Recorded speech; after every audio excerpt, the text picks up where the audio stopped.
Hi everyone, this is module number 233 for the subject of strategic human resource management. And I hope you people remember that we are discussing the analytical models of change. And the second model which we will discuss is the change kaleidoscope. And we will discuss this change kaleidoscope model in three parts because it is quite a large model and it has many components that need to be discussed briefly. So in the first thing is first, that is kaleidoscope.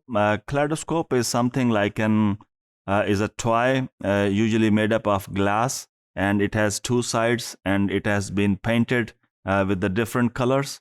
And if you just keep on looking at that toy, which is made up of glass and so many colors on it, it keep on changing the color.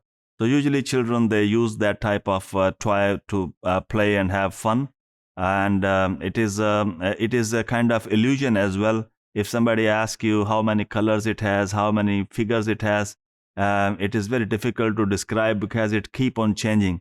So based on that idea of change and instability, this model is named as a kaleidoscope model of change. So the change kaleidoscope is emerged as a result of dissatisfaction with the existing models of change. So it is just mentioned here briefly that failure to analyze the context, because other models of change, they do not pay sufficient attention to the context in which the organization is striving, or in which the organization is operating. So because the context is important, so that's why kaleidoscope model has addressed those factors that can be accounted in terms of the context of the organization. So, for example, the best practice approaches to change should therefore be viewed with a caution, because the context of the organization is really important. You are in the beginning of the beginning stage of the organization. You are in the maturity stage of the organization, or your organization is in the decline stage, and or your organization is just at the startup stage. So those stages we have discussed sometimes in the past are very critical.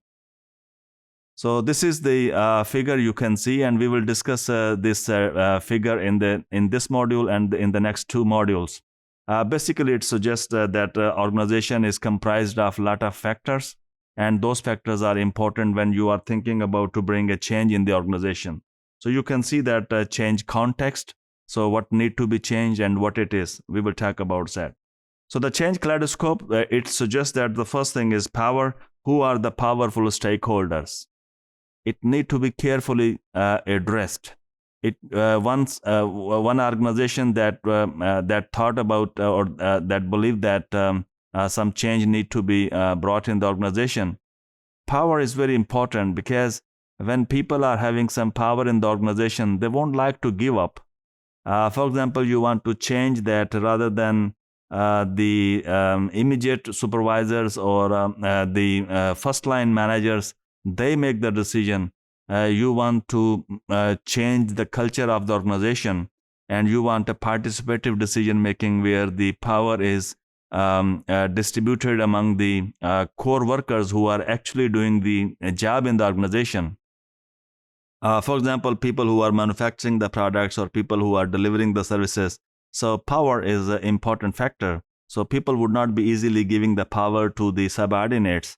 So the power factor is a one contextual factor that need to be considered, who has the power and how it should be managed.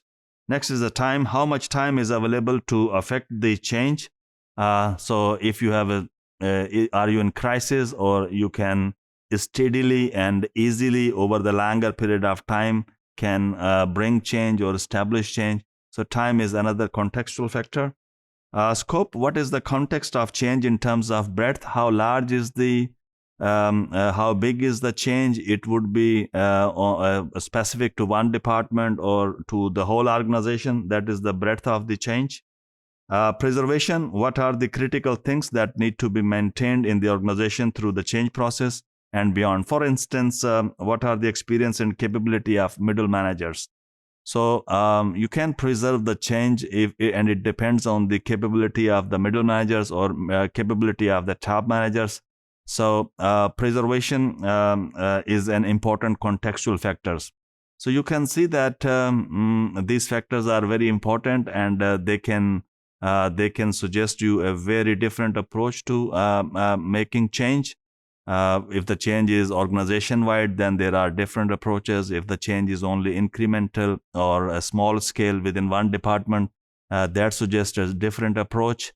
So these are the first four things, or first four contexts in the kaleidoscope model. We will talk about the other or remaining four contextual factors in the upcoming module. Thank you.